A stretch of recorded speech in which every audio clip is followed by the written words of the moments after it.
game, and Brennan with that's some top-tier hair. Yeah.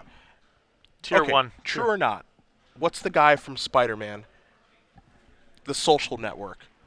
Huh? The guy from the Social Network and Spider-Man. Andrew, Andrew Garfield. He looks like Andrew Garfield. I do not know who that is. Oh, come on. He looks just like him. Anyhow, back to the match. We have... He looks just like him.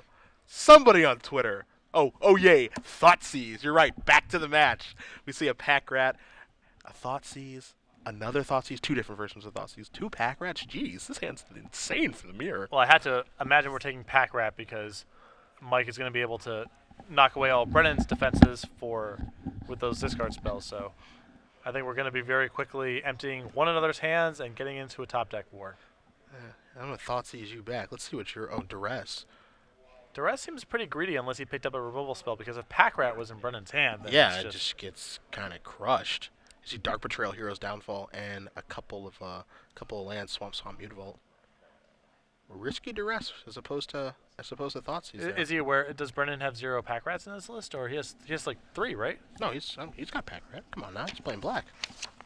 I'll confirm for you, but he's got 3. Yeah. You got Swamp, you got Pack Rat. End of story. Because Brennan's going to draw a card here. How quickly you forget our red-white matchup against the mono black player, or the black-green player rather, who didn't have Pack Rat. The winning in. That's true. That's true. He's just breaking a rule. That's all. You see Thoughtseize? So what the other card was, we thought it was a Pack Rat. It was actually a Duress. So there's only one Pack Rat hanging out. Right, yeah. Okay. It's That's what I thought it was. I thought it was double Pack Rat, double Thoughtseize. No. So my apologies for the confusion.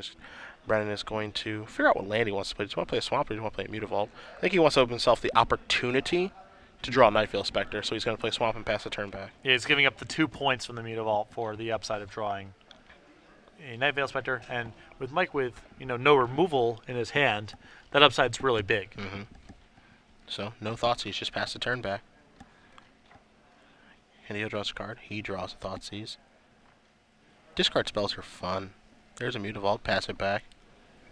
Discard spells in small doses can be fun. When all the decks are discard spell decks, and it's less fun. This is an Underworld Connections off the top here for Smith, and this threatens to take this game over immediately. Yeah, this puts a lot of pressure on Brennan here to either find a Blood Baron that he can run away unchecked with, or an Underworld Connections of his own. Plays a Mutavault after getting in with one, just passes the turn back. Again, Brennan does have that Thoughtseize in his hand, but he's not going to cast it, but he knows he's in some trouble now. There's a Temple of Silence. That's going to put the top card to the bottom.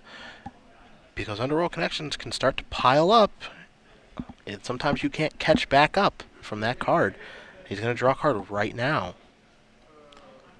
Mike still has to be conscious of his life total here, and he has a lot of Thoughtseize type cards left in his deck as well. Brennan with 2 copies of Mutavault. Mike hasn't really shown any removal here, so. There's a Thoughtseize. You can take Thoughtseize, Hero's Downfall, chooses the discard spell, leaving Brennan with just a removal spell on a land. Brennan draws a Godless Shrine, income the Mutavaults, and we're going to see the power of the man land right now because it's going to start pressuring Smith's life total. Godless Shrine comes into play tapped. Smith knows the cards in all zones for Brennan, except for the top of the deck. There's a Mutavault. And it could be a Blood Baron. Yeah. He just passed the turn back. So Brennan is going to take a draw. It's a Temple of Silence. Will he fire up these Mutavaults again?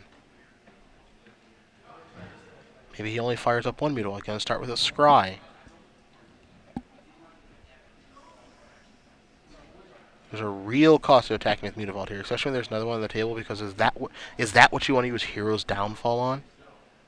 Is an opposing Mutavault? I guess it's not the worst trade in the world.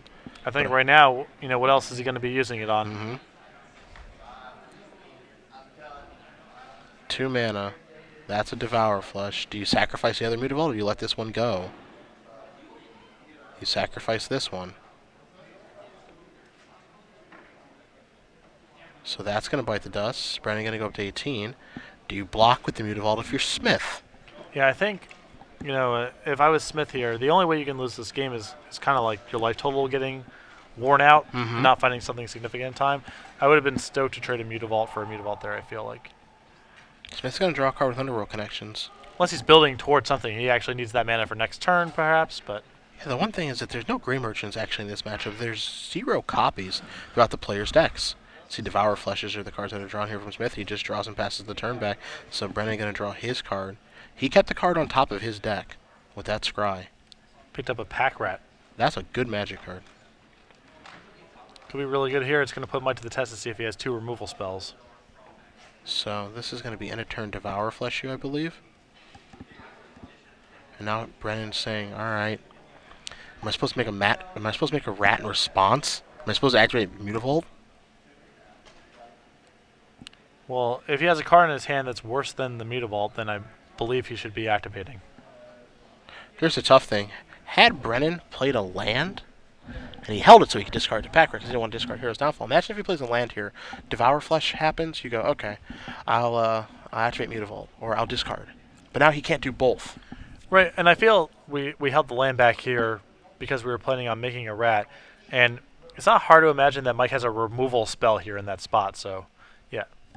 He's going to discard Hero's Downfall.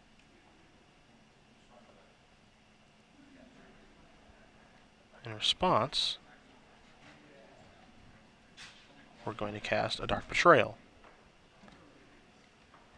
Alright, so that's going to clear everything up. Yep. So that clears everything. Brennan's going to get a little bit of life back, and you see that he discards Hero's Downfall, not a land. Now that might seem a little bit curious, as Underworld Connection is going to draw a card, but I think the reason for that is because we know that Brennan has access to Elspeth in his deck. Yep.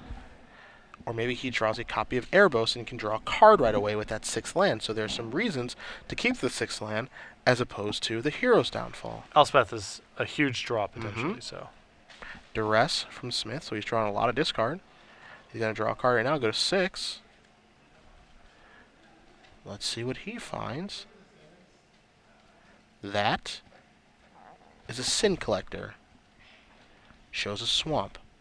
There's a swamp from Smith, passes the turn back, does not fire at Mutavault. Brennan draws a card. Is it Elspeth? Jeez! Wow! Was he just paid off for the way he played that one? That is some savvy magic. I'd smile too, as he passes the turn back with 3 soldiers and now a commanding board position because, again, Smith's life total, as you've mentioned multiple times, it's not low. Or, excuse me, it's not high. He's going down to 5. Can he find a Hero's Downfall? Because he needs 1 stat. I mean, Blood Baron isn't very good right now because Elspeth with just mines to take care of it. Desecration Demon doesn't do it much. Devour Flesh. Oh, how this game just changed. 2 Elspeths in Decandio's list. What a draw. So there's Deso Demon mana. Still being able to represent a Devour Flesh. A Mutavault activation. Smith has to pass the turn back. So, an untap. A quick look. Must not be anything too relevant. Brennan still has to be conscious of a lot of different things, including Mike using Devour Flesh on himself to sacrifice the Desecration Demon. So there are ways for Mike to stave off lethal on the board. So Brennan still has to keep that in mind.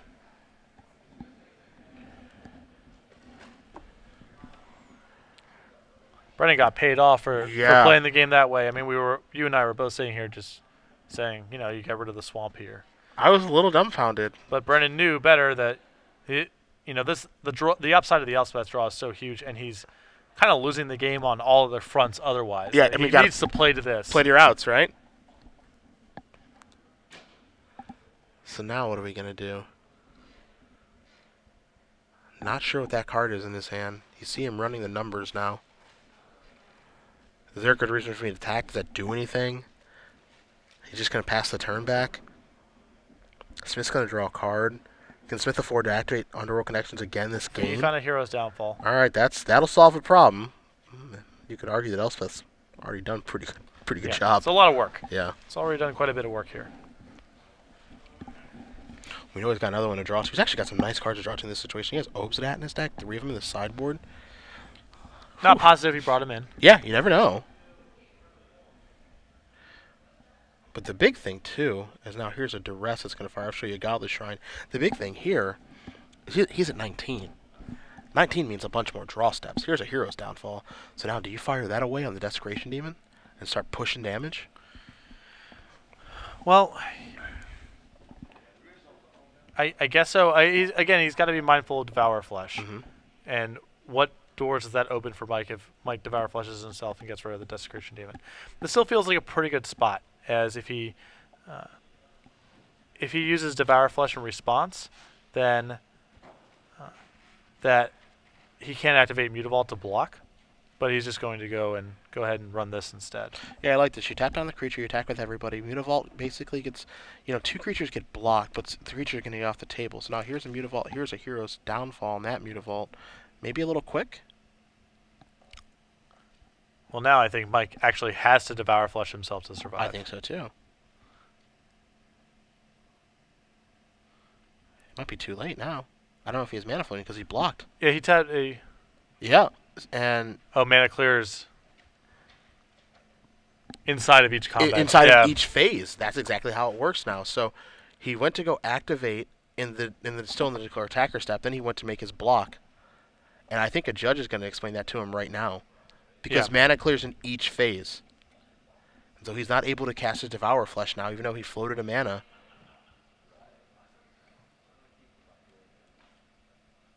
And the timing with this is super important now because... It used to not work this way. Yeah, because mana used to float throughout the entire attack step. And it would float through entire steps, but now it floats through phases due to the rules changes, which took place about, I think 2 years ago, maybe. M13. Yeah. Took place a little while ago. And I think that's exactly what Brennan is kind of explaining to him right now, is that you don't have mana flow anymore. And I'll tell you this. Brennan plays a lot of Magic Online, so he knows exactly how this works. He knows every single phase. You can find him on Magic Online all the time. And I have seen this before with the shoulder shrug and everything else, and that's going to do it. So Brennan Decandio is going to win this match over Mike Smith with one heck of a comeback with Elspeth Sun's champion, and he is moving on tomorrow. He's going to be playing Milton Figueroa, and you can best believe that's the match we're watching tomorrow morning. That was also great Magic. Yes. It's been... The quality of play in Orlando so far has been really high in the standard portion. We've had a lot of great matches and a lot of plays where you and I have been, I think this person should probably do A. They've done B, and we've said, nope, B was right. They had that one figured out. So congratulations, Brennan and Miguel, for 2 very impressively played matches there. Because Brennan was behind in that game in so many different ways. Yes. It's really easy to say, well, he top-decked Elspeth. Well, he set up the entire game to give himself that chance. He pressured Mike's life total when he had opportunities to do so, and really played to the one card that he knew who had the potential to get him out of that. Yeah, I mean, an Elspeth off the top changes everything. That's exactly what he drew, and all of a sudden, the game changes. The Hero's Downfall comes a little bit late, and we see Candio going to be moving on. Tomorrow we'll be playing against Figueroa, so we'll have a mono blue versus black-white matchup for you guys for sure.